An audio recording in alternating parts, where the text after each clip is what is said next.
It's kind of funny to hear people talking about the failure of socialism in Venezuela when only 30% of the economy there is owned by the state and has been so throughout the entirety of the Maduro and Chavez years. This was even reported by Fox News in an article that they labeled, if I remember well, um, what socialism, uh, private sector still dominates Venezuelan economy. 30% really is not unusual by international state capitalist standards. You know, like France and England have about 26, 27% state ownership of the economy. The Scandinavian countries is higher than that, like Denmark is around 32%, Norway 38% of the economy owned by the state, and at least nominally, ultimately owned by the public and run in their interests. This may be an exaggeration, but it is certainly, you know, an industry that is run alongside different principles than private industry, such as long-term value generation as opposed to short-term profit.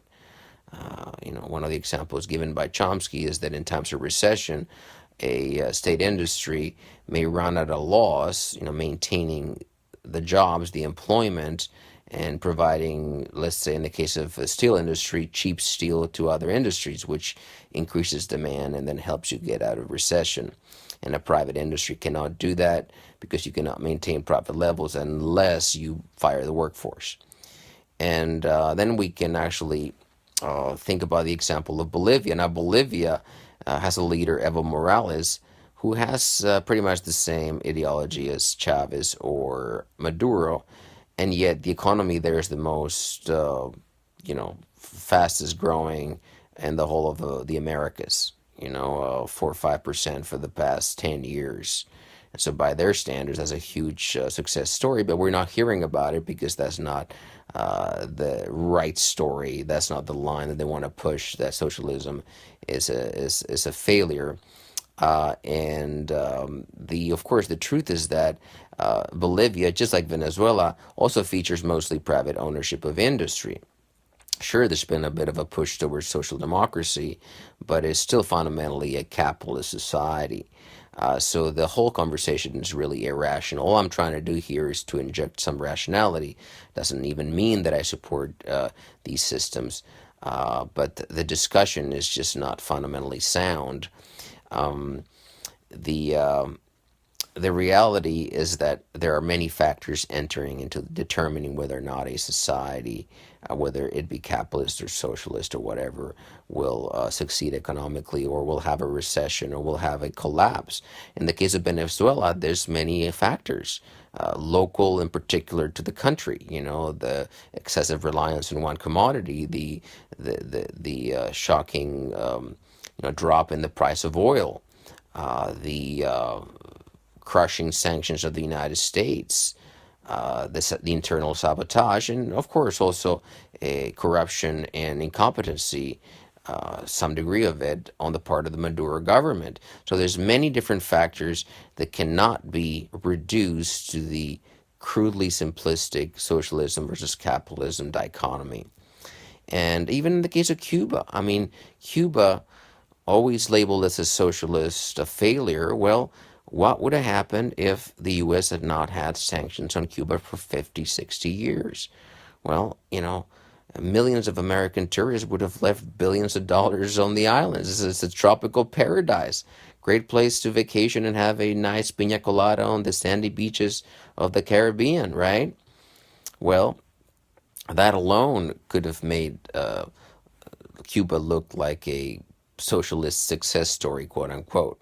Now, that doesn't mean I support that type of government or any type of government. All I'm trying to do, once again, is inject some rationality into this discussion. Um, there's, of course, a huge difference as to whether or not a public is influencing state policy and state-owned industry.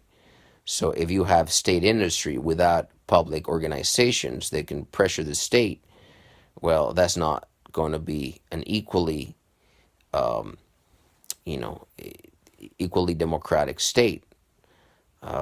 in the case of, say, North Korea and the Soviet Union, well, you didn't have much in the way of organizations pressuring the state.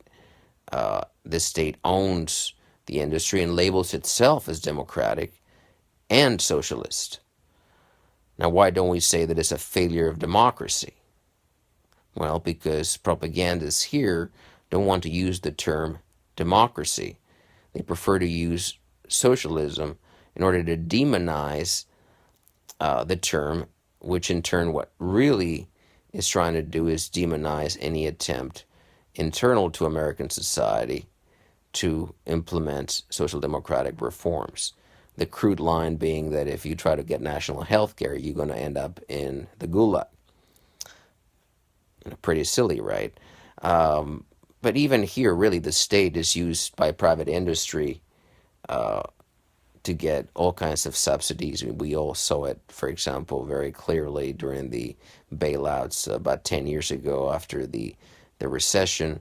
And as Chomsky has pointed out for many years, the Pentagon and the state sector is very dynamic, and it transfers a lot of discoveries, a lot of R&D over to the private sector.